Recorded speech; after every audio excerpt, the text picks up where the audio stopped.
Hermano, buenos días para todos. Dios les bendiga.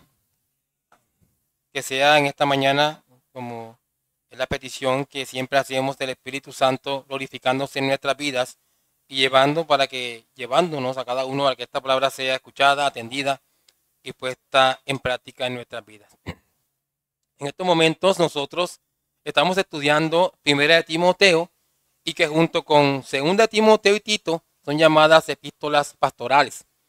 Son llamadas así precisamente porque se refieren al trabajo del pastor dentro de la iglesia, la cual es llamada por el apóstol Pablo casa del Dios viviente, columna y baluarte de la verdad, precisamente porque es allí en la iglesia donde la verdad de Dios es proclamada fielmente, afianzada y sobre todo tienen la responsabilidad de llevar dicha verdad a otras personas. La iglesia es llamada el pueblo de Dios, la congregación de los santos, el lugar donde el verdadero Dios viene a ser adorado y está compuesta sin ninguna duda de pecadores redimidos que ahora tienen como propósito principal vivir para la gloria de su Señor, lo cual se hace evidente mediante una vida de obediencia a sus mandatos, los cuales no son para ellos una carga, sino que son llevaderos. Es por eso que se dice de la iglesia que es luminar en medio de la generación mal y perversa donde se encuentra. Ahora, las escrituras también nos enseñan que cada uno de los miembros que componen la iglesia tienen dones que les han sido dados por Dios. Lo que quiere decir que cada persona que hace parte de la iglesia está llamada a poner en práctica esos dones al servicio de su Señor. Es por eso que en la iglesia cada uno debe tener claro su trabajo. De no ser así, ayudémonos mutuamente para que de tal manera juntos sirvamos a nuestro Dios. Y finalmente quiero anotar en esta breve introducción es que si algo tiene el miembro de la iglesia llamado creyente, es que ahora no duda en poner en práctica los mandamientos de su Señor. Y eso es lo que quiero anotar en estos momentos de manera particular a los hombres y a las mujeres. Dios le ha dado dones a cada uno. Y ante todo quiere que cada uno de ellos cumpla sin ningún problema los roles para los cuales fueron puestos en la iglesia. Y eso es precisamente lo que quiero que estudiemos en esta mañana. Que tanto hombres como mujeres que hacen parte del pueblo de Dios cumplan con el llamado que Él les ha hecho. Les invito entonces a que me acompañen a 1 Timoteo capítulo 2. 1 Timoteo capítulo 2, leemos los versículos que leyó nuestra hermana Beiro, 8 al 15. 1 Timoteo capítulo 2, versículos 8 al 15. Síguenme ahí, hermanos, en sus Biblias, así dice la palabra del Señor. Quiero pues que los hombres oren en todo lugar, levantando manos santas, sin ira ni contienda. Asimismo, que las mujeres se atavíen de ropa decorosa, con pudor y modestia, no con peinados ostentosos, ni oro, ni perlas, ni vestidos costosos, sino con buenas obras, como corresponde a mujeres que profesan piedad. La mujer aprenda en silencio, con toda sujeción, porque no permito a la mujer enseñar ni ejercer dominio sobre el hombre, sino estar en silencio. Porque Adán fue formado primero, después Eva, y Adán no fue engañado, sino que la mujer, siendo engañada, incurrió en transgresión. Pero se salvará engendrando hijos si permaneciere en fe, amor y santificación con modestia. Amén. Quiero tomar como título para esta enseñanza los deberes innegociables dentro del culto público. Los deberes innegociables dentro del culto público, y para ello tengo dos puntos. Un punto referente a palabras para los hombres del pueblo de Dios y el segundo punto referente a las mujeres del pueblo de Dios. Veamos entonces en esta enseñanza de hoy las palabras para los hombres del pueblo de Dios. Es importante que resaltemos en estos momentos que el contexto en el que nos encontramos hace referencia, como dije, al culto público en la iglesia. Es decir, cuando la iglesia o la congregación se reúne para la adoración colectiva. Y en este caso particular que viene tratando el apóstol Pablo, desde los versículos 1 al 7 del capítulo 2 de la primera carta a Timoteo, le está dando indicaciones claras a la iglesia para que cuando se reúnan a orar, a clamarle a Dios como pueblo, no se olviden de los que están afuera. Es por eso que los anima para que oren por todos los hombres. Exhorto ante todo, dice Pablo, a que se hagan rogativas, oraciones, peticiones y acciones de gracias por todos los hombres, por los reyes y por todos los que están en eminencia, para que vivamos quieta y reposadamente en toda piedad y honestidad. 1 Timoteo capítulo 2 versículos 1 y 2. Este es el llamado que hace el apóstol Pablo a la iglesia cuando se reúne a orar. Pero además de esto, no solo se les dice que oren de esa manera, sino que también les va a decir quiénes son los que deben orar. Versículo 8, que empezamos la enseñanza. Quiero pues que los hombres oren en todo lugar, levantando manos santas, sin ira ni contienda. Con esta expresión el Señor está diciendo quiénes son los que oran durante el tiempo de oración de la iglesia. El apóstol Pablo termina en estos momentos con la exhortación a orar que les está dando a la iglesia y que empezó en el versículo 1 de este capítulo 2 y se va a dirigir específicamente a los hombres de la congregación, a los varones de la iglesia. Por eso es importante que los hombres de la iglesia comprendan el valor y la importancia de la oración. Los varones de la iglesia deben tener claro que la oración es un acercarse a Dios con confianza. Es un acercarse al trono de la gracia. Y es allí donde entienden que alcanzarán gracia y socorro de parte del Altísimo. Los varones entienden que la oración no es para informar a Dios, sino para mostrar cuánta dependencia tienen de Él. Alguien decía que la oración es un medio para conectarse con Dios y cumplir su voluntad. Y eso es precisamente lo que buscamos como iglesia. Hacer la voluntad de nuestro Dios para que nos encontremos todos los días glorificándole con nuestra vida. Es voluntad de Dios que los hombres sean los encargados de orar durante los servicios de oración de la iglesia, deseando que cuando clamen a Dios, los ojos de Él estén sobre ellos y atentos sus oídos a la petición que le hacen, como dice Primera de Pedro. Y es tan importante esto para el apóstol Pablo, que no quiere que la iglesia tenga dudas acerca de esto. Es por eso que va a decir en todo lugar. Quiero pues que los hombres oren en todo lugar. Teniendo en cuenta que en la ciudad de Éfeso, que es el contexto donde escribe el apóstol Pablo, habían diferentes lugares donde se realizaban los cultos de la iglesia. Pablo deja claro al utilizar la frase en todo lugar, que sea donde sea que se reúna la iglesia a realizar sus cultos durante los tiempos de oración, los hombres son los encargados de orar, sea donde sea que se reúna. Seguramente esto debió causar molestia a las mujeres. ¿Cómo que ahora que somos libres en Cristo y que somos parte del pueblo de Dios, se nos restringa o se nos echa a un lado de esta manera? La idea no es que las mujeres piadosas de la iglesia se vean como inferiores a los hombres, porque eso no es así. Gálatas capítulo 3, versículo 28. Ya no hay judío ni griego, no hay esclavo ni libre, no hay varón ni mujer, porque todos vosotros sois uno en Cristo. Hombre y mujer creyente son uno en Cristo. Ninguno más que otro. La mujer no es inferior al hombre espiritualmente y de ninguna manera. Ellas pueden orar entre mujeres. También con los niños pueden orar. Los jóvenes, aun cuando evangelizan, la mujer puede orar. Pero el apóstol Pablo, inspirado por el Espíritu Santo, está dando una orden. Cuando la congregación se reúne para orar, los hombres son los encargados de dirigir las oraciones.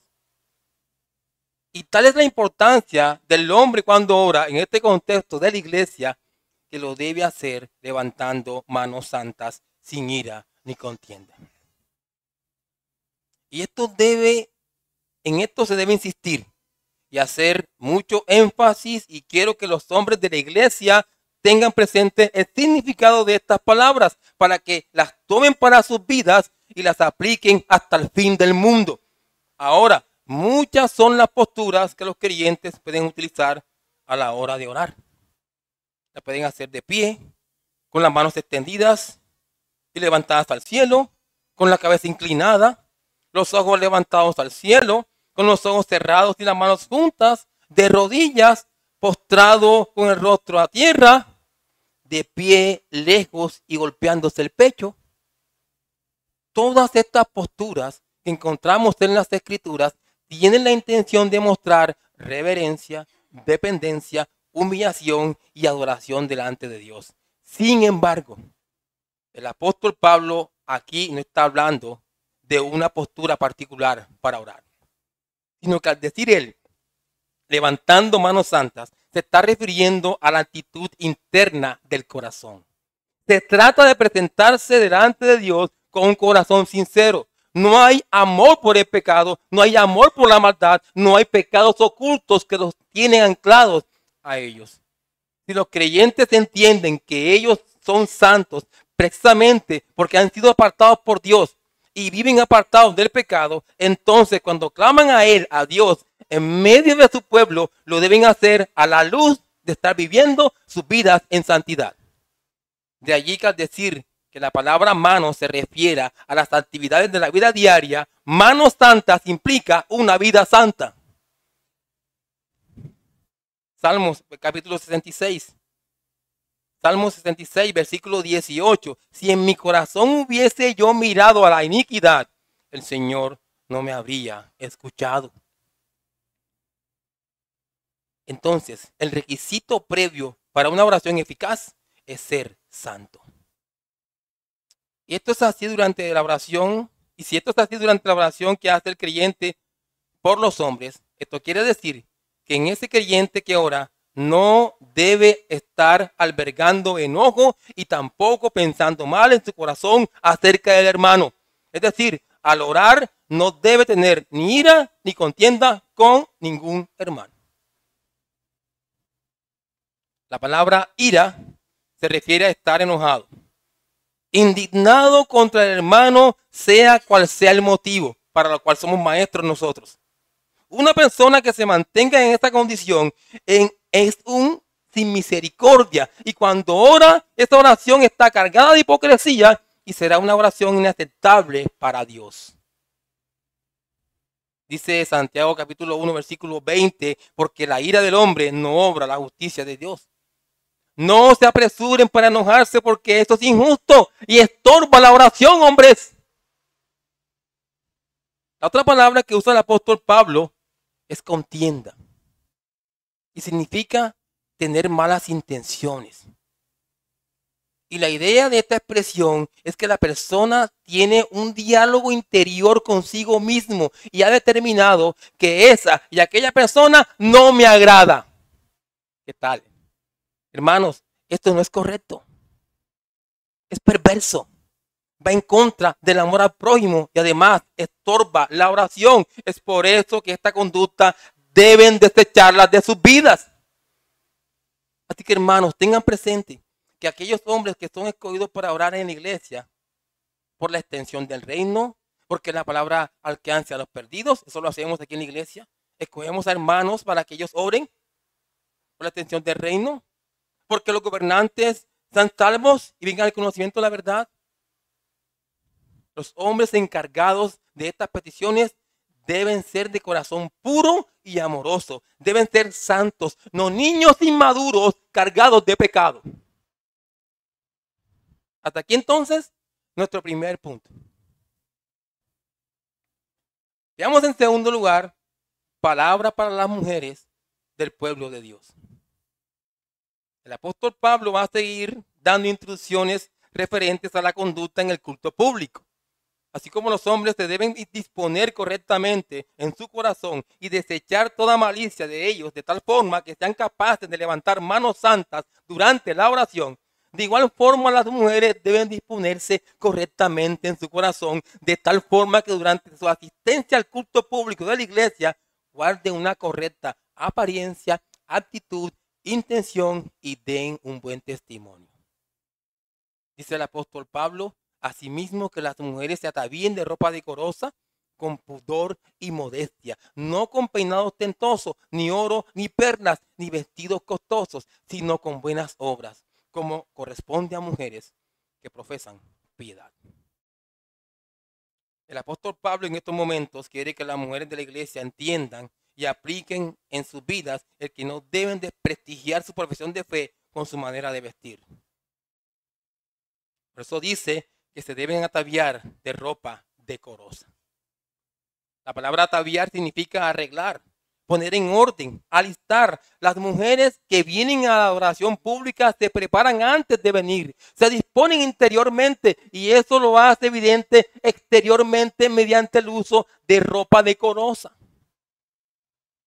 Miren, el concepto de decorosa no solo se refiere, repito, el concepto de decorosa no solo se refiere a la vestimenta de la mujer, la cual debe ser bien dispuesta, decente y modesta, sino que también hace referencia a su apariencia y su comportamiento. Las mujeres que vienen a la adoración pública han de venir listas para encontrarse con el Señor. Ellas no vienen a un concurso de camisetas mojadas. No vienen a un concurso de la que más muestre pechos. No vienen a un concurso de la que más muestre piernas o espaldas. Las mujeres no deben venir a la iglesia vestidas de manera inapropiada ni desordenadas. Por eso es que la actitud de la mujer a vestir debe ser con pudor y modestia.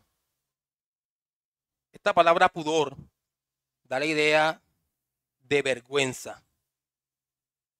Una mujer piadosa se sentirá avergonzada y culpable si provoca que alguien se distrae y no adora a Dios, o contribuya a que alguien tenga algún pensamiento lujurioso. La mujer piadosa, al ver eso, le da vergüenza.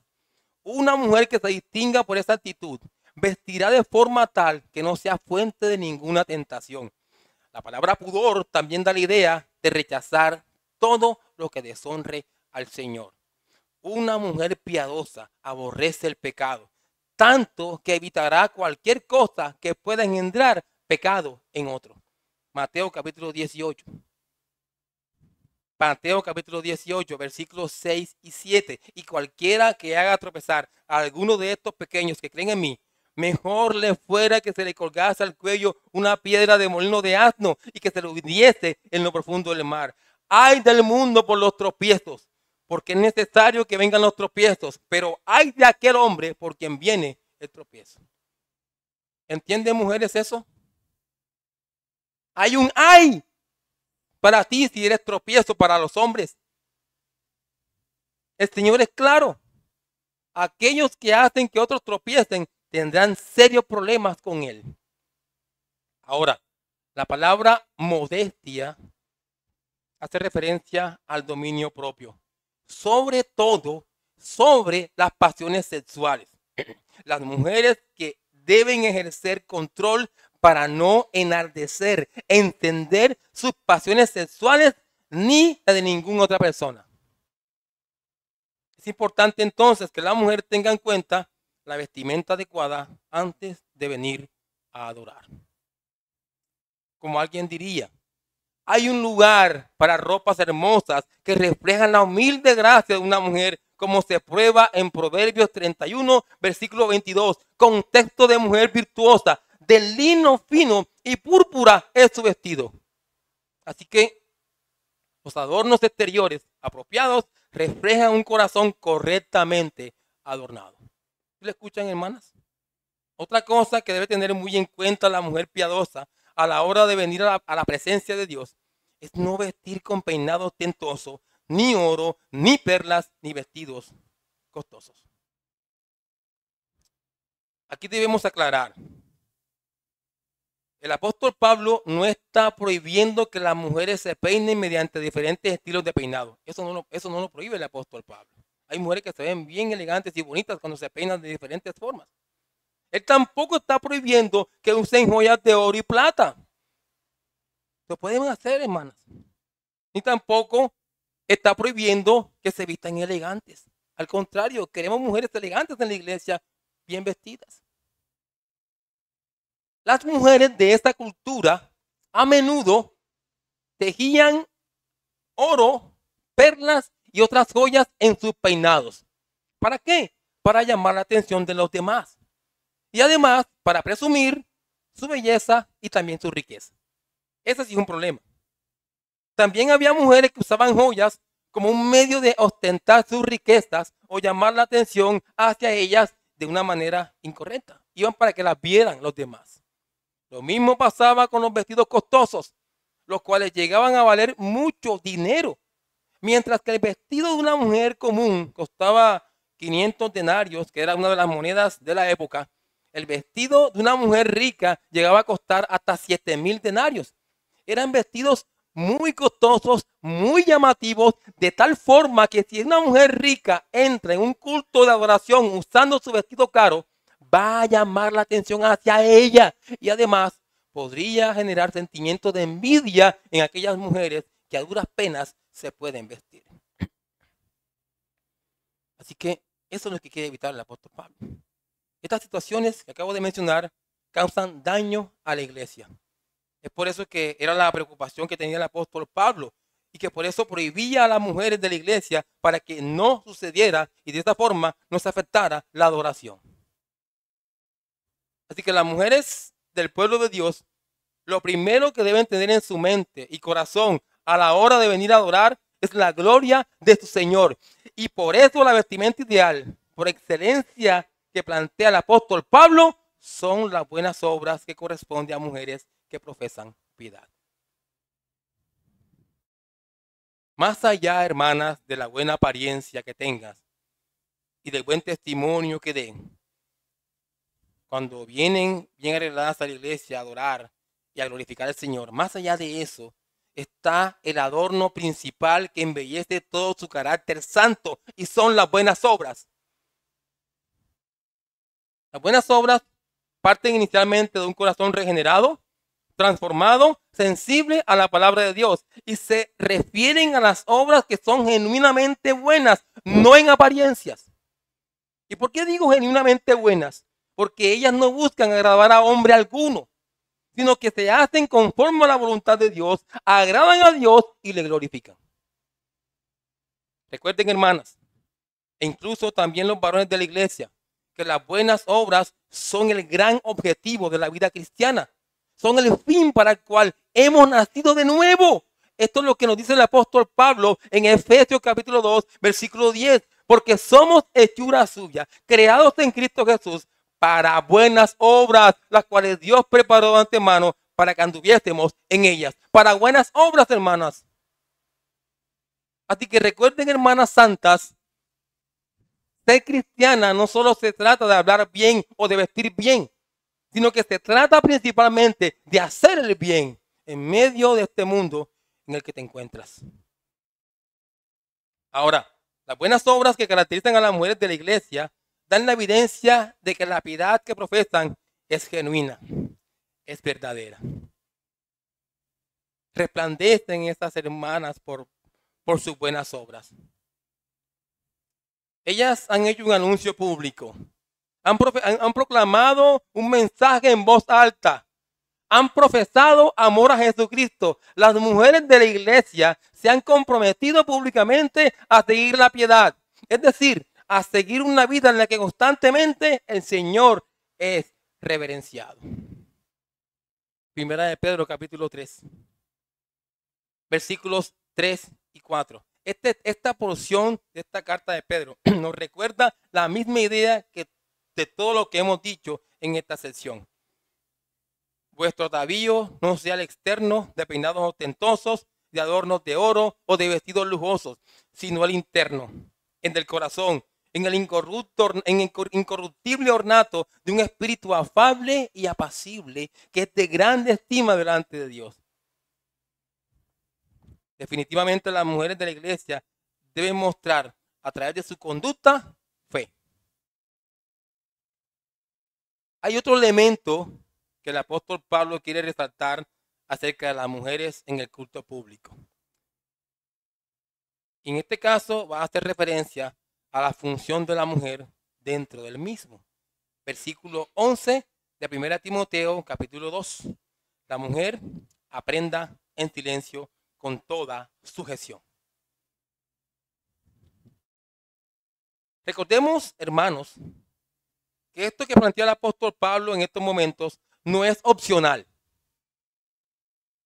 No es que si no te gusta, piensa de otra manera que también vale. No. Tampoco está dejando la posibilidad para que el sistema de pensamiento del mundo opine sobre este texto y proponga nuevas cosas. No. Estas son palabras apostólicas. El apóstol está hablando inspirado por el Espíritu Santo, lo que quiere decir que es Dios mismo quien determina esto. Y si es Dios quien lo determina, esto es lo más sabio, es lo mejor. ¿Sí me escuchan, hermanas? Ahora, en el siglo I, tanto en los contextos judíos como en los gentiles, a la mujer no se le veía como digna de ser enseñada. Mientras que el judaísmo no les animaba a aprender de la verdad de las escrituras, incluso la mayoría de los rabinos se negaban a enseñar a las mujeres y algunos la comparaban como echar perlas a los cerdos. Mientras que en el contexto gentil no se le tenía en cuenta para nada. Así que en estos dos contextos la mujer prácticamente no se le tenía en cuenta para aprender. A las mujeres de la iglesia no se les trata ni como los judíos ni como los gentiles. Ellas son tenidas en cuenta para aprender, sobre todo en el culto público. Allí ellas deben estar atentas, en una completa sumisión a la enseñanza que se está impartiendo. Por eso ellas deben estar en silencio y contentas con su función de aprender. El apóstol Pablo continúa ahora aclarando esta idea. Porque no permito a la mujer enseñar ni ejercer dominio sobre el hombre, sino estar en silencio otra vez.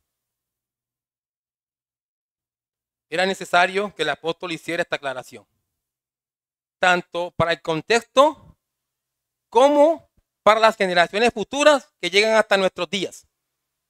Y lo digo porque la palabra no permito, miren ahí, hermanas, la palabra no permito que aparece en el texto. Ahora, la palabra permito, sin el no permito, significa permitir o dar el permiso que se haga lo que deseas hacer. Permito.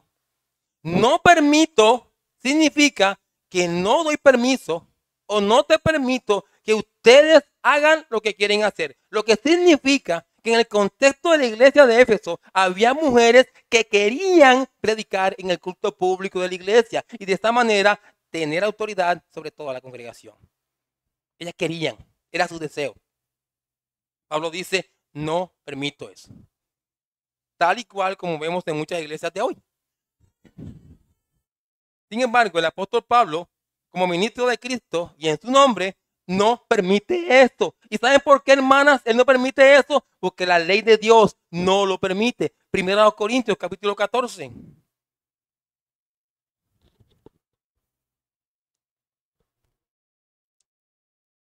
1 Corintios capítulo 14, versículo 34. Vuestras mujeres callen en las congregaciones, porque no le es permitido hablar, sino que estén sujetas, como también la ley lo dice. Queda claro entonces que Pablo prohíbe a las mujeres de ejercer cualquier tipo de autoridad sobre los hombres en la iglesia. Ellos son los que deben ejercer autoridad en la iglesia y particularmente los ancianos o pastores. Alguien dijo lo siguiente, escuchen, hermanas, esto no imposibilita completamente la enseñanza de la mujer. Priscila y Aquila instruyeron a ambos a Apolos, Hechos 18:26, pero en privado y no en la adoración de la iglesia. Y las mujeres pueden y deben enseñar a otras mujeres, como dice Tito en el capítulo 2. Y tampoco significa que las mujeres no pueden orar, simplemente que no deben guiar las oraciones durante la oración pública en la iglesia. No quiere decir que las mujeres no tengan los dones espirituales en la oratoria y el liderazgo. El asunto es dónde ejercen ellas esos dones. Hermana, las mujeres tienen mucho que hacer en la iglesia. Ahora, ¿de dónde surge el hecho de que la mujer guarde silencio en el culto público y sea el hombre quien ejerza la autoridad? ¿De dónde surge eso? La respuesta surge de dos acontecimientos cuyo significado no cambian a lo largo del tiempo: la creación y la entrada del pecado. Véanlo allí, versículo 13. Porque Adán fue formado primero, después Eva. Vean la primera causa, razón por la cual esto es así. Porque Adán fue formado primero, después Eva. Un aspecto muy importante que debemos resaltar es que en la formación de la primera pareja humana hombre y mujer, Dios hizo primero al hombre, a Adán, y después a la mujer, a Eva. Además, Dios hizo a la mujer por causa del hombre para que fuera su ayuda idónea, como dice Génesis capítulo 2, versículo 18. También vemos que el propio cuerpo de la mujer fue tomado del cuerpo de Adán, y además su mismo nombre fue derivado del nombre del hombre, como dice Génesis 2, 23. Lo que nosotros vemos en la creación de Adán y Eva, como en todas las parejas de esposos, es que a pesar de que son una sola carne y que ninguno está completo sin el otro, Dios, en su soberana sabiduría, ha determinado que en la pareja es natural que el hombre dirija y ella le siga. Es por eso que la tendencia a seguir fue incorporada al alma misma de Eva cuando salió de las manos de su creador.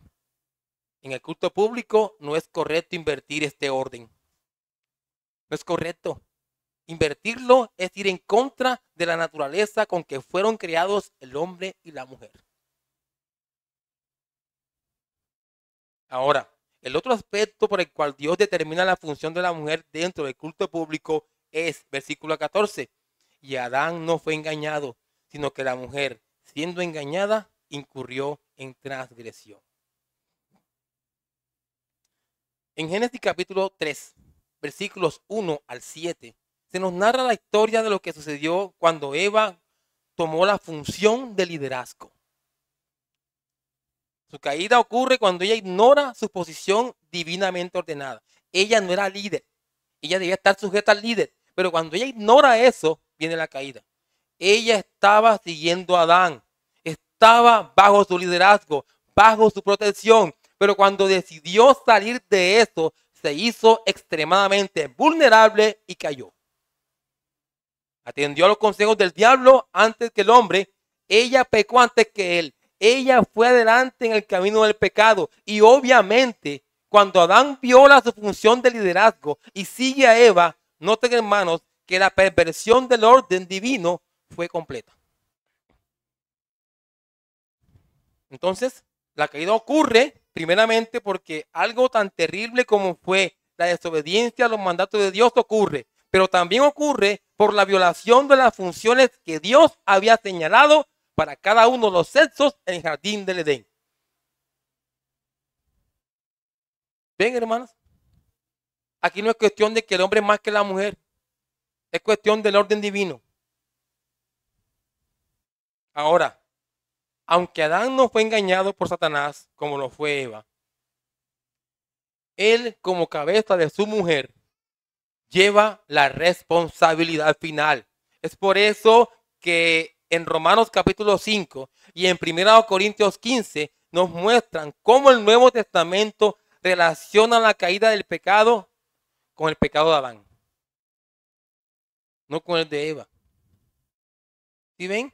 Y esto, hermanos, porque el liderazgo del hombre era parte del plan de Dios. Y es el hombre quien tiene la responsabilidad por su éxito o su fracaso. Es el hombre, él es el líder. Y el fracaso del hombre en el huerto del Edén muestra la sabiduría divina en ese plan. Fracasaron porque violaron mis estándares. ¿Sí escuchan, hermanas, eso? Así que el hecho de que las mujeres no enseñen ni dirijan ni gobiernen cuando la congregación se reúne para el culto público, el hecho de que aprendan, que no enseñen, que sigan, no dirijan, tiene mucha sabiduría divina.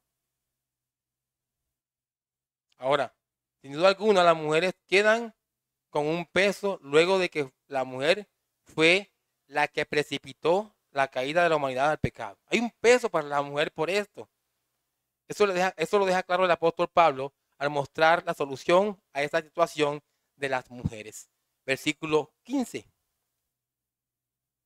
Veamos cómo este peso o esta carga se alivia para la mujer. Versículo 15 de 1 Timoteo capítulo 2. Pero se salvará engendrando hijos si permaneciere en fe, en amor y en santificación.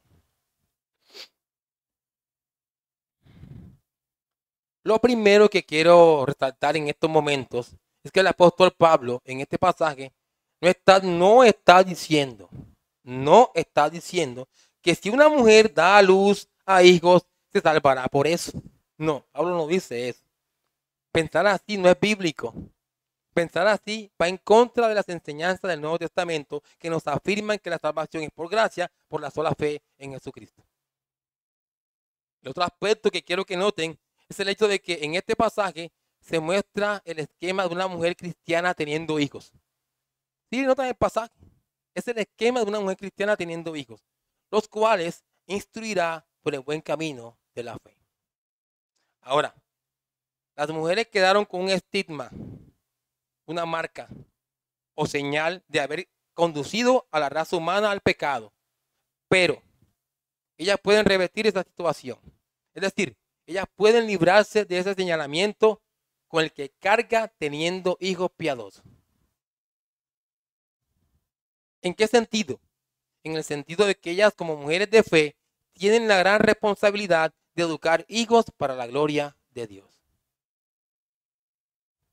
El punto que Pablo quiere mostrar aquí es que aunque la mujer condujo al género humano al pecado, las mujeres tienen el privilegio de llevar al género humano del pecado a la piedad. ¿Y cómo se logra eso? ¿Cómo se logra eso? La respuesta es manteniéndose firmes en la fe, en su confianza al Señor. Además, haciendo evidente su fe a través de obras. Por eso la palabra amor. Viviendo una vida consagrada a Dios y apartada del pecado. Por eso la palabra santidad. Y además desechando todo aquello que deshonra al Señor. Por eso la palabra modestia. ¿Ven cómo la mujer se alivia esta carga? La quita de en medio. La quita. Estos son los tipos de mujeres que crían hijos piadosos. No empieza con piedad y termina en el pecado de la mujer y se olvida de sus hijos. No, empieza y sigue y termina esta mujer piadosa. Por eso dice, hermano, repito, que se mantiene. Se mantiene en esta condición de creyente. Y en esa condición de creyente en la que está, instruye a su hijo por el buen camino. ¿Y saben qué, hermanas? ¿Saben qué, hermanas? Es la misma apariencia, conducta y comportamiento que se sigue a las de las mujeres creyentes en la iglesia. Es lo mismo. Ahora, ¿a dónde debemos apuntar después de haber hecho un estudio como el de hoy? ¿A dónde debemos apuntar? A la cruz. A la cruz. A la obra del Señor Jesucristo por nosotros. Allá debemos apuntar. Él pagó el precio de nuestro rescate cuando éramos esclavos del pecado. Él trajo perdón de pecados a nuestra vida. Por Él fuimos trasladados de las tinieblas a la luz. Y esto se hace notorio en el hecho de que al creyente le interesa la vida de los hombres que están afuera de la iglesia y claman a Dios por ellos para que el Señor alcance a los perdidos mediante la predicación del Evangelio. También se hace notorio en el hecho de que odiamos el pecado y nos mantenemos en pie de lucha contra él, de tal forma que cuando me acerco al trono de la gracia, no permito que el pecado me estorbe. Esto es evidencia de que a mí me afectó la obra de Cristo en la cruz.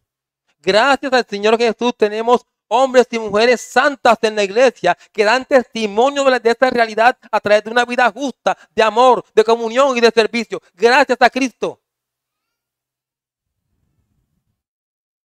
Así que les invito, hermanos y hermanas, a que miren la cruz y den gloria a Cristo.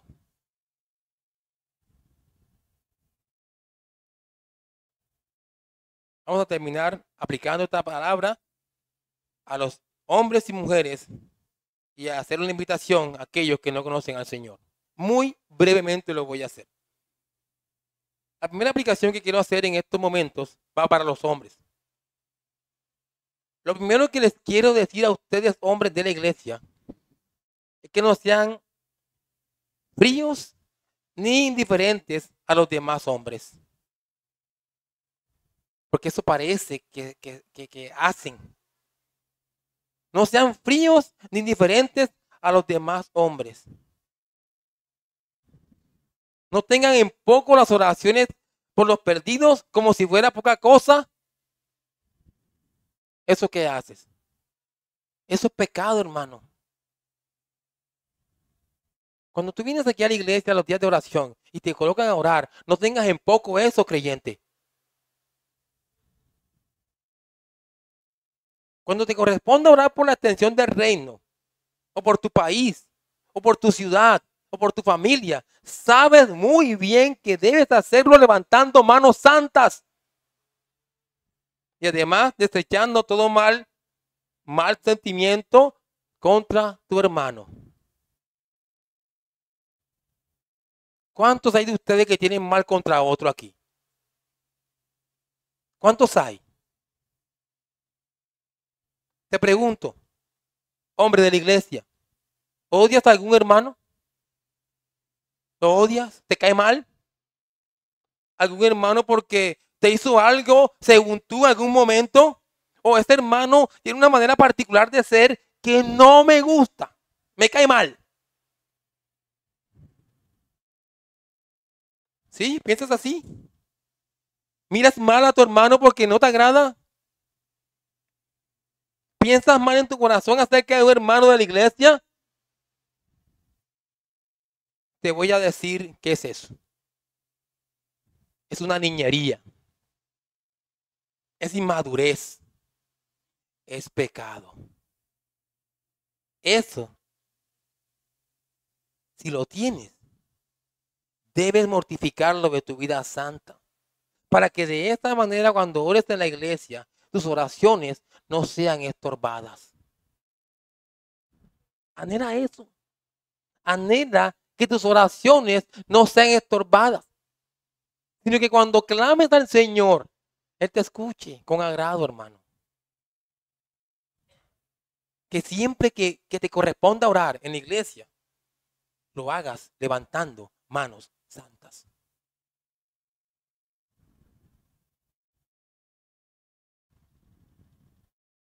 Ahora, palabras de aplicación para las mujeres de la iglesia. Miren, hermanas, el mundo en que vivimos cada día está de peor en peor en cuanto a la cosa de Dios. Va de mal en mal, se hunde más. El sistema de pensamiento de este mundo cada día nos muestra cuánto odio tiene por nuestro Dios. Y han atacado tanto las escrituras que hoy tenemos mujeres pastoras, mujeres opacando el liderazgo del hombre en la iglesia, esposas rebeldizándose contra sus esposos y no aceptando su rol en el hogar. Todo esto es diabólico. Todo esto es diabólico. Hermanas, aprendan en silencio. Déjense enseñar. Si fuera en contexto del siglo I, judío o gentil, ni siquiera te tuvieras en cuenta para nada, hermanas. Estamos en este siglo. Eres creyente. Aprende en silencio. No seas rebelde a esas enseñanzas. Déjate discipular, hermana. Acepten, hermanas, el diseño de Dios en cuanto a los roles en la iglesia. Ustedes saben muy bien que no son inferiores a los hombres. No son inferiores. Es el diseño de Dios. Los hombres deben ser los líderes. Respétenlo.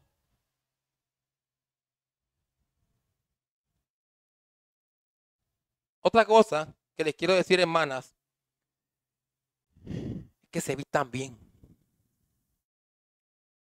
Vístanse bien.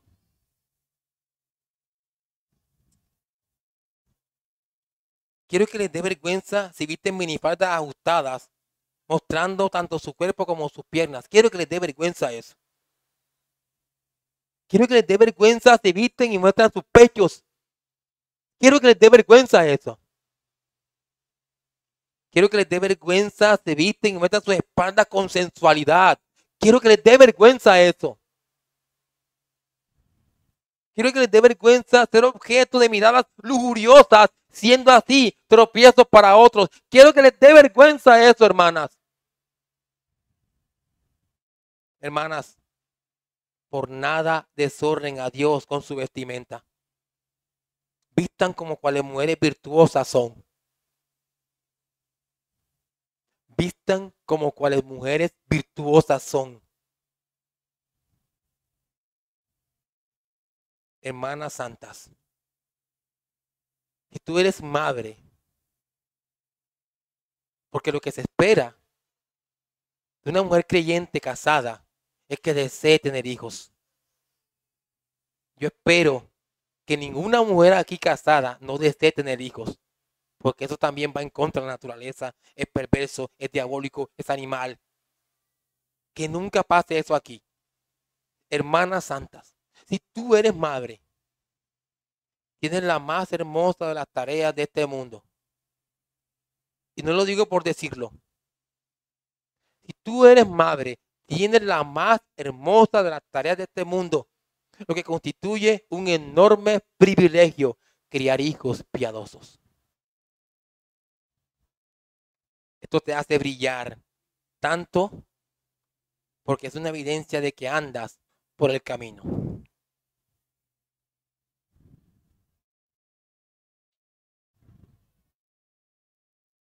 Y finalmente, no digo más en cuanto a las mujeres, palabras para los que no conocen a Cristo. Ustedes que no conocen a Cristo en este momento no son santos ni santas. Ustedes no hacen parte del pueblo de Dios. A ustedes, hombres incrédulos, no llama a Dios a levantar manos santas. A ustedes, mujeres incrédulas, no llama a Dios a que sean virtuosas ni nada de eso. Ustedes en estos momentos han deshonrado tanto al Señor Jesucristo con su vida de desobediencia, de maldad, de indiferencia, de incredulidad, que merecen el infierno.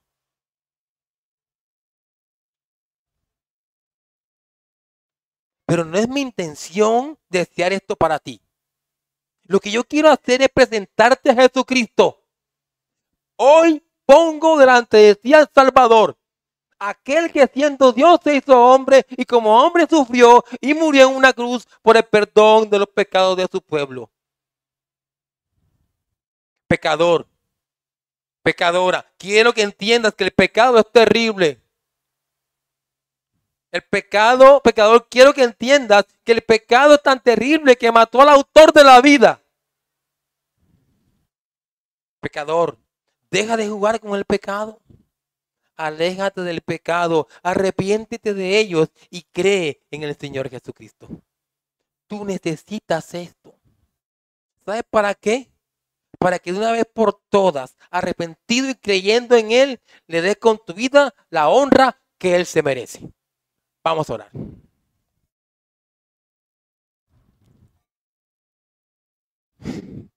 Amado Dios y Padre, te queremos dar gracias en esta mañana de hoy.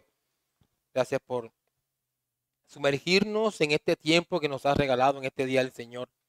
Que cada día, Señor, esto se encienda más en nuestros corazones, pero sobre todo, permite que seamos creyentes, obedientes a tu santa ley, Señor. Ayúdanos a mortificar todo mal pensamiento o todo aquello que se opone a ti y darnos la gracia para crecer cada día más en santidad y en justicia, Señor. Que cada día nos parezcamos más y más a ti, Señor. Gracias por todo. Gloria y alabanza sean dadas siempre a tu nombre, Señor. Te rogamos todas estas cosas en el nombre de Cristo. Amén. Bendiciones, hermanos.